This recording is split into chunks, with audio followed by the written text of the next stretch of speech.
കുരുക്ഷേത്രത്തിലെ അസ്തമയസന്ധ്യ ആകാശം ചുവന്നിരിക്കുന്നു, രക്തത്തിന്റെ നിറത്തിൽ. യൗവനത്തിന്റെ തിളക്കത്തിൽ പാണ്ഡവപുത്രൻ അഭിമന്യു കുതിരപ്പുറത്ത് ചാഞ്ഞിരിക്കുന്നു.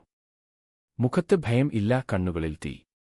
അന്ന് ആരും കടക്കാൻ ധൈര്യപ്പെടാത്ത ചക്രവ്യൂഹത്തിലേക്ക് കടക്കുകയായിരുന്നു അവൻ.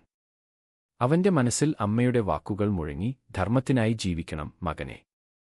മരണത്തെയല്ല ഭയപ്പെടേണ്ടത്, അധർമ്മത്തെയാണ്. അഭിമന്യു കടന്നു. ഒരു ചെറുപ്പഹൃദയം 7 മഹാസൈന്യങ്ങളെ നേരിടാൻ. അമ്പുകൾ മഴപോലെ പെയ്തു. രഥം തകർന്ന് കുതിര വീണു. അവൻ നിലത്തുനിന്നു, വാളെടുത്ത് പൊരുതി. ശ്വാസം തീർന്നിട്ടും അവൻ പൊരുതി. അവന്റെ രക്തത്തിൽ ധർമ്മം ജ്വലിച്ചു. വീണുകൊണ്ടിരുന്നതൊരു ബാലസേനാനി ആയിരുന്നില്ല, അത് യുദ്ധത്തിന്റെ ആത്മാവ് ആയിരുന്നു. കുരുക്ഷേത്രം നിശ്ചലമായി.